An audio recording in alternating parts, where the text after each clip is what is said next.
Breaking news mga idol, ang China. Pasikreto nga bang inihahanda ang kanilang nuclear weapon?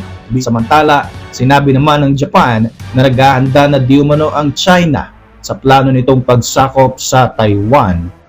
Ako po si Royzen, welcome sa Kien Thoughts. Kung hilig mo ang mga ganitong videos, mag-like at mag-subscribe para lagi kang updated sa mga susunod na upload.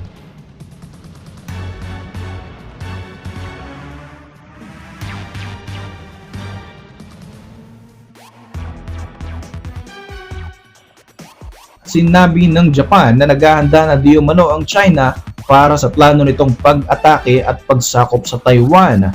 Kung mayroon nga daw isang bansa sa Asia na may tuturing bilang isang bully, eto na nga ang China.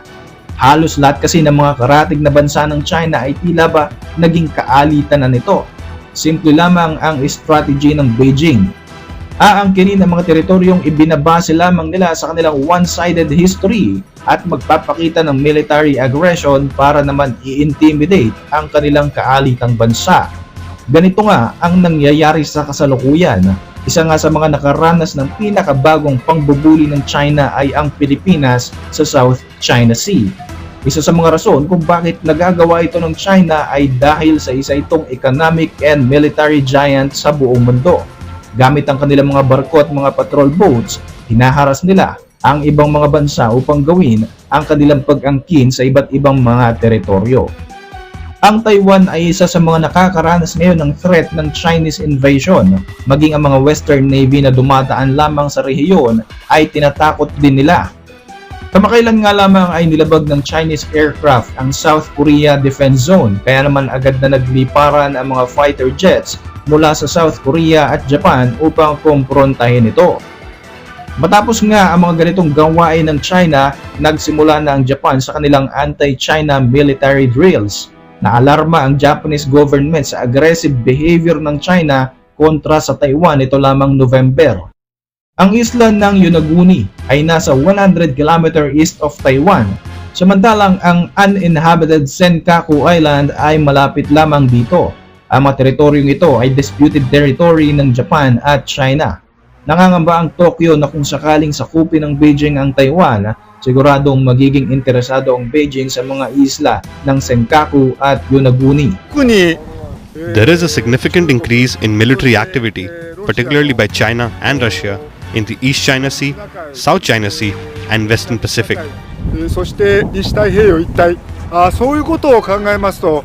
When we consider these factors, we can recognize that the national security environment around Japan is becoming much harsher.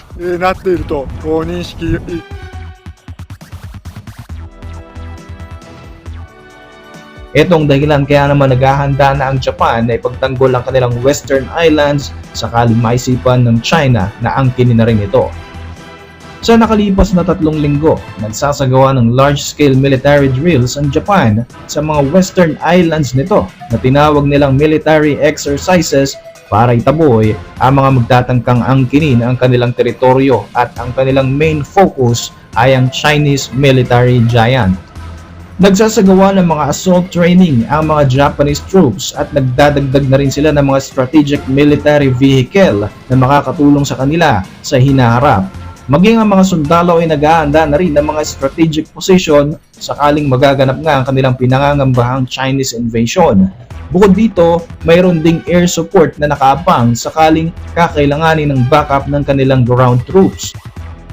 Hindi lamang mga militar ang naghahanda sa posibilidad ng digmaan, maging ang mga sibilyan ay nakikipag-ugnayan din sa army upang makatulong kung kinakailangan. Ayon sa Japan, kung sakaling sakupin ng China ang Taiwan at sumiklab ang digmaan, libo-libo mga Taiwanese ang lilikas sa kanilang bansa at siguradong tatakbo ito sa Japan. Ang pinakamalapit nga na isla na maaari nilang puntahan ay ang Yonaguni Island. Para sa Japan, ang China ay isang malaking banta, kaya naman pinaghahandaan na nila ito. Isa pa nga sa ginagawa nila ay ang bumuo ng alyansa para i-counter ang mga magiging galaw ng China na magiging threat sa kanila. Isa nga sa mga alyansa na ito ay ang Quad, alyansa ng India, Australia at Amerika. Pinapalakas na rin ng Japan ang kanilang relasyon sa South Korea sa tulong naman ng Amerika. ang Trilateral Alliance na ito ay naglalayong palakasin ang kanilang maritime forces. Kamakailan nga lamang ay naging host ang Japan sa ASEAN nation sa Tokyo. Ang pangunahing layunin nito ay ang palakasin ng kanilang cooperation at relasyon sa mga bansa sa Southeast Asia katulad ng Vietnam, Philippines at Indonesia. Mga bansa na lagi na ring nakakaranas ng pambubuli ng China. Bukod nga sa preparasyong militar ng Japan, tuloy-tuloy ang ginagawa nitong pakikipag-alyansa sa ibang bansa. Sa iba pang balita, tila isang digmaan na naman ang malapit na maganap sa pagitan naman ng China at Taiwan.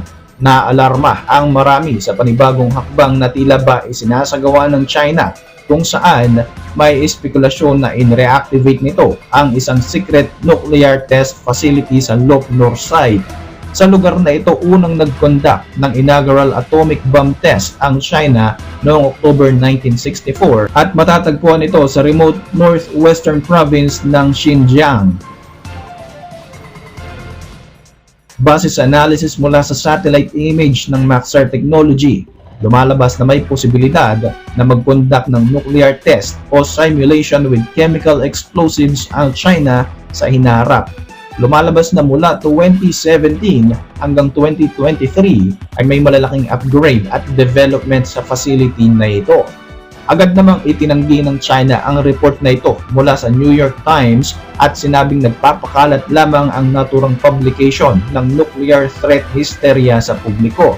Gayunpaman, nangangamba pa rin ng Amerika at iba pang mga kaalyadong bansa ukol sa aggressive behavior ng China sa Taiwan at ang mga analysis na ito ay indikasyon ng invasion plans ng naturang bansa.